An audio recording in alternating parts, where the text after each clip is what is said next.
Since the late 1960s, sponsorship liveries have been the norm in Formula 1 and other motorsports. Starting from the gold leaf tobacco colours in the late 1960s, 1968 to be precise, up until the 2020 British GT Championship, where it looked like that 95% of the cars had been crashed through a highlighter factory.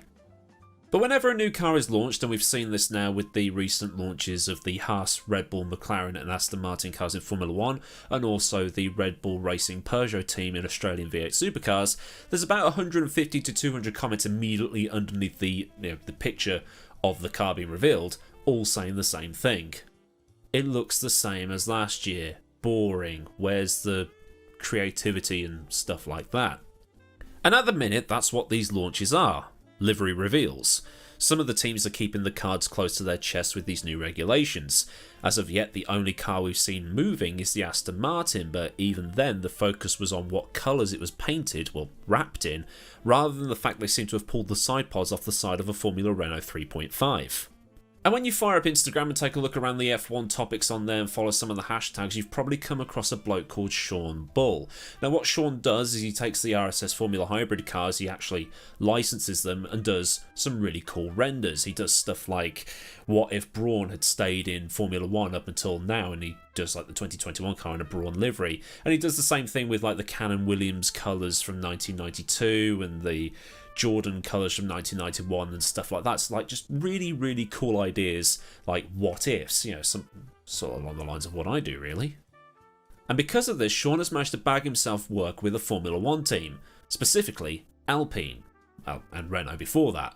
It was Sean Bull, who does all of these super cool concepts on Instagram, who designed that black test scheme for Renault a couple of years ago. He does all that super cool design work, but designed that, which had a lot of people going, well, I could have done it.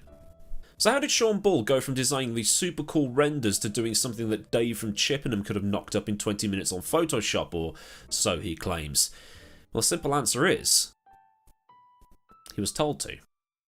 So thanks for watching. I've been Aidan Millward. Remember to like and subscribe. Actually, there's a little bit more to it than that, and to take this a little bit further, I refer you to a string of tweets left by Brandon Saber on Twitter, and I hope I've pronounced his name correctly. Basically, Brandon was the guy who copy-pasted the Haas livery from the 2021 car to the 2022 car, and he said the following. Before all the why does the concept livery look better than the real thing, you should have designed it, concept liveries are great, but they're art, not design. Why do you think I'd be chosen to do this job if I couldn't do the job? I could crank out concepts all day and I'm sure people would love and maybe even prefer, but they're not to the brief or realistic. Slapping a random pattern or design across a car with unrealistic lighting is easy. Problem solving and working to specs with restrictions is hard.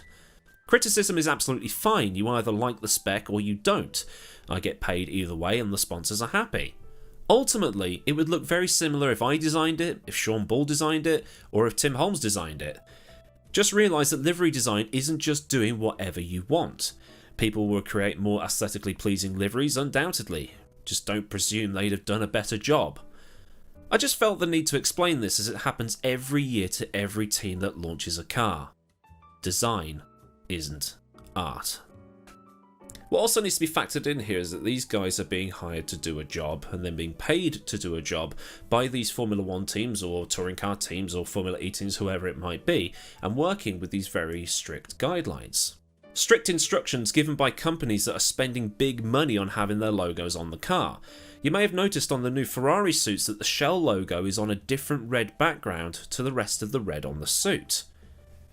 If a company says you're not receiving a penny until you paint a massive penis on the side pods, the team's going to paint a massive penis on the side pods. What also needs factoring in is the corporate world has changed in the last 15 years or so. Things like monograms are cool these days, and you only have to turn to the fashion industry to see how many of these companies virtually have the same logo. And I've tried to do something similar for the Option 13 stuff I've designed for things like the Can F1 Handle series and previous to that, TC UK. Even though I've got full control over the design of the car, I've still tried to make it look like an actual car.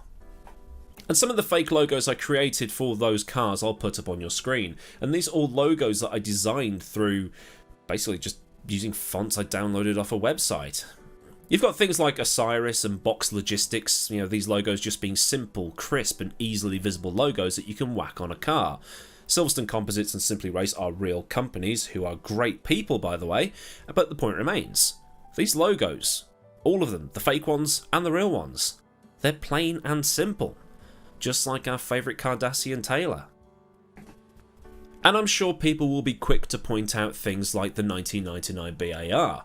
Now, that team was literally owned by a tobacco company that was looking to advertise two separate brands over two cars, and then came up with the livery because of the limitations the FIA put on them. But even then, you have to assume that they'd have to sort of allocate space, like for the Tele Global logo and the logos on the nose cone, things like that, because the companies have their specific needs for that logo, or Tele Global paid to have the logo in that specific spot on the car, and yada yada yada. Haas wanted a simplistic design, so that's what Haas got. Well, it's what Ural-Kali wanted at least. And as Brandon pointed out, Sean Bull would have come up with something very similar, as they're not allowed full creative freedom to just design whatever the hell they want. So if you're easily attracted by bright colours, or you're one of those people that likes to pick apart the livery saying that I don't like this line here, why is that logo there, and all this other stuff, yes, looking at these liveries can suck, but I don't think these guys designing the cars or the corporate entities behind these liveries are setting these briefs with your feelings in mind. In fact, when I saw the Haas, my first concern was whether or not it'd be actually within a second of the next car for a change, not that it looks the same as what they were running last year. So that then gets me thinking that maybe these concepts on Instagram, as cool as they are, and I do like looking at them because, what ifs and things like that, maybe they've got people's expectations too high over what will come for realsies, seeing these cool concepts and then the actual thing done by the same guy being dull by comparison. But thinking about it, some of the great liveries over the years have been the simple ones. Martini on the Lancias in Group B and the Williams cars a few years ago, the Gulf Ford GT40, the Marlboro McLarens and things like that. So that is today's question for you lot. Have people been suckered in by concept liveries and then had an unrealistic expectation of what should happen in real Formula One?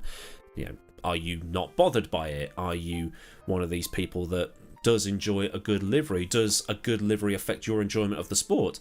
Leave any comments down in the description box, not in the description box, in the comments section zone thing, and get a discussion going. It is, after all, why Pressing Issues exists, and I really should come up with a new title card for Pressing Issues.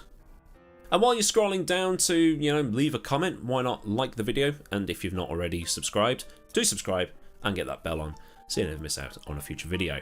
Massive thanks as ever to the absolute legends at Patreon, and if you want to support me at a more personal level, you can do so by following the link in the description, where there will also be links to Discord and also to my socials. So until next time, I've been AdmiralLaWind. Have a great day wherever you live in the world, and I'll see you all again soon for another video. So until that next time, goodbye.